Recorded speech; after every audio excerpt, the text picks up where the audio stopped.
आदरणीय शैल दीदी जी बता रहे हैं कि गुरुदेव गायत्री माता के गोद में लेटे हुए थे। तो सवाल ये उठता है कि यदि भगवान निराकार हैं तो गायत्री माता के गोद में गुरुदेव कैसे लेटे हुए हैं। आइए पहले हम लोग जानते हैं गुरुदेव के बारे में दीदी क्या कह रही हैं, उसके बाद बताएंगे गायत्री माता के गोद में गुरुदेव कैसे लेटे हुए थे। तो आइए पहले हम लोग दीदी को सुनते हैं। क्योंकि बचपन से ही साधना करने की आदत रही, रोज एक माला जप किया करते थे।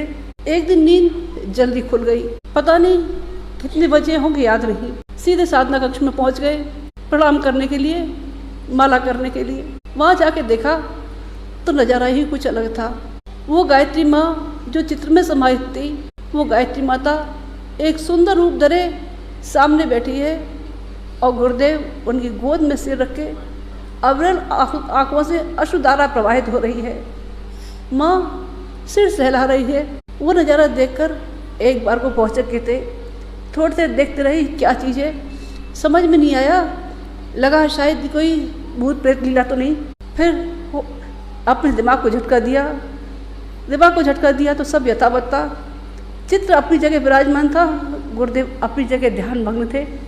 क्योंकि मैं पीठ की तरफ थी इसलिए कोई देख नहीं सका। लौट के आ गई चुपचाप। दिन भर अनमनी सी बनी रही।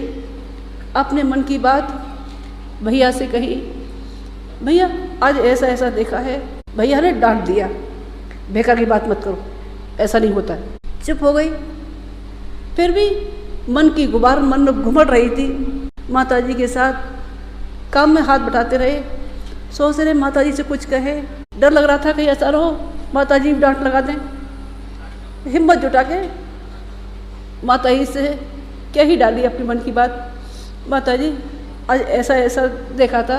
माँ मुस्कुरा दी, कहने लगी बेटा जैसे रामकृष्ण परमहंस को माँ काली का साक्षात्कार था, वैसे ही गुरुदेव को साक्षात्कार है। माँ गायत्री उनसे बात करती है, लेकिन ये अभी तुम्हें समझ में नहीं आएगी। ये तुम्हें तब समझ में आएगी जब तुम लाखों साधकों को गायत्री की साधना करते अपनी आंखों से देखोगे और देखोगे उनके काम में नहीं हुए थे। तुम्हें भी उन्हीं के काम करने हैं। 5-6 साल की उम्र में ये बातें कुछ समझ में आई, कुछ समझ में नहीं आई। सुन तो ली, माँ ने कहा है क्या करना है क्या नहीं करना समझ के परे थी।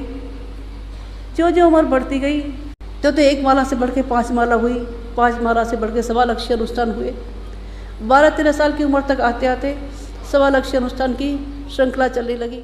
जब परम पूज्य गुरुदेव कई रूप धारण कर सकते हैं, कभी डॉक्टर बन जाते हैं, कभी ऑटो ड्राइवर बन जाते हैं, कभी कुछ बन जाते हैं। जब गुरुदेव विभिन्न रूप धारण कर सकते हैं तो भगवान के लिए कौन सी बड़ी बात है। भगवान निराकार अवश्य हैं, लेकिन जब वो चाहते हैं, जिसका रूप चाहते हैं उसका रूप धारण कर लेते हैं। भगवान के लिए ये कोई बड़ी बात नहीं है।